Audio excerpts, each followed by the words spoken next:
इस वक्त ज्यादातर कारोबार मंदी का शिकार है, लेकिन इसी लॉकडाउन में ऑनलाइन फ्रॉड जोरों पर है। लोग घर से बाहर निकलने से परहेज करते हैं और इसी के चलते घरेलू सामान मंगाने और बड़ी कंपनियों की फ्रेंचाइजी के नाम पर लोगों की ठगी की जा रही है।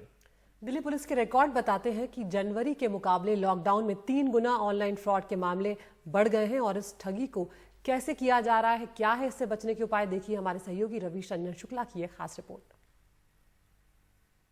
लॉकडाउन के चलते घर बैठकर ऑनलाइन रोजमर्रा का सामान मंगाने वाली फरीदाबाद की सिमरन ऑनलाइन ठगी का शिकार हो गईं। ग्रोफर ऑनलाइन कंपनी सर्च करने के दौरान फर्जी कॉल सेंटर का इस तरह का नंबर मिला। बात करने पर एक ठग ने पहले सिमरन के मोबाइल में एनी डेस्क का ऐप डाउनलोड कराया, फिर उनके अकाउंट से 10,000 रुपए निकाल लिए। इस बाबत जब हमने ग्रोफर कंपनी से संपर्क किया तो उन्होंने हमें जवाब देने का आश्वासन दिया है। ग्रोफर्स पर ऑनलाइन शॉपिंग करने के बाद जब मुझे मालूम हुआ कि मेरे कुछ आइटम्स मिसिंग है, तो मैंने इसी बात की कंप्लेंट करने के लिए Grofers customer care number search किया गूगल पर, और गूगल के टॉप सर्च पर मेरे सामने एक लिंक खुलकर आया जिसमें ग्रोफर्स का नाम मेंशन था। मैंने उस लिंक पर क्लिक किया, मेरे सामने एक नंबर खुलकर आया। उस नंबर पर जब मैंने बात की तो उन्होंने कहा कि वो ग्रोफर्स कस्टमर केयर एग्जीक्यूटिव ही बात कर रहे हैं। दिल्ली एनसीआर में यूपीवीसी के दरवाजे खिड़कियों का काम करने वाले शैलेश का काम लॉकडाउन में मंदा हो गया है। इसके साथ ही उन्होंने दूध का कारोबार करने का सोचा। अमूल कंपनी के नाम पर फ्रेंचाइजी देने के एवज में 50,000 का फ्रॉड करने की कोशिश हुई। मैंने ऐसे ही बैठे हुए मैंने कहा साइड में कुछ छोटा मोटा काम, मतलब कोई बिजनेस किया जाए, तो मैंने वेबसाइट के ऊपर ऐसे ही देखा और अमूल की फ्रेंचाइजी के लिए मैंने जस्ट एक फॉर्म था वो भर दिया मैंने। तो पार्लर के लिए 25,000 रुपये की फीस भरनी थी और डिस्ट्रीब्यूटर के लिए 50,000 रुपये। तो कह रहे ठीक है, आप एक काम करिए, मैं 1 घंटे के अंदर मैं ना आपको अकाउंट डिटेल भेज रहा हूँ, आप 50,000 रुपीज़ उसमें ट्रांसफ़र कर दीजिए।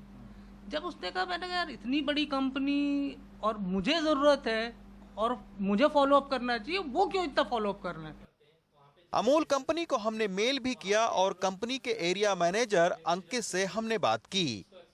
पता चला कि हाल के दिनों में अमूल कंपनी ने ऐसे 10 फर्जी डोमेन को बंद कराया है।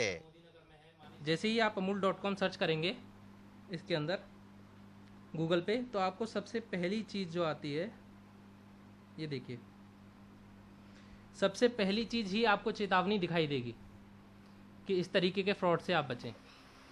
लॉकडाउन के दौरान ऑनलाइन फ्रॉड का संगठित अपराध हाल के दिनों में बढ़ गया है।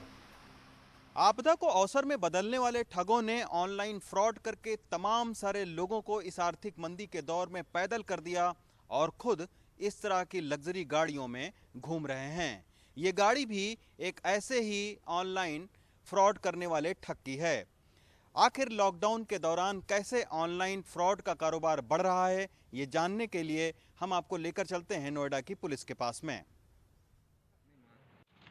नोएडा पुलिस ने देश के अलग अलग जगहों पर 50 करोड़ से ज्यादा का ऑनलाइन फ्रॉड करने वाला ये गैंग पकड़ा है।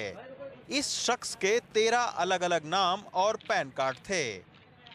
लॉकडाउन में ग्रोसरी स्टोर खोलने के नाम पर 50 करोड़ से ज्यादा की चपत इसने लोगों को लगाई। ऐसे बहुत सारे लोग हैं हमारे पास जो अभी पीछे लॉकडाउन के दौरान आए हैं कि मेरे बैंक से 1 लाख रुपया डेबिट हो गया, मेरे बैंक से 2 लाख रुपया डेबिट हो गया, 50,000 हो गया। और उनसे जब जानकारी करते तो पता चलता है कि उनके पास जो है वो कोई कॉल आई थी या कोई मैसेज आया था या उन्होंने किसी साइट को जो है वो लॉगिन किया और उसमें अपनी क्रेडेंशियल भर दी और उसके बाद जो है वो गलती से उन्होंने OTP शेयर कर लिया। शेयर करने के कारण जो है उनका पैसा डेबिट हो जाता है। पुलिस के मुताबिक स्क्रीन शेयर, एनी डेस्क और टीम वीवर जैसे ऐप बिल्कुल न डाउनलोड करें, क्योंकि उससे आपके मोबाइल का डिटेल तीसरा शख्स भी देख सकता है। साथ ही OTP किसी भी हाल में किसी के साथ न शेयर करें। कंपनी के नाम पर पैसा मांगने में जल्दबाजी करने का मतलब फ्रॉड की संभावना बढ़ जाना है। दिल्ली से मोहम्मद कैफ के साथ रवीश रंजन शुक्ला, NDTV इंडिया।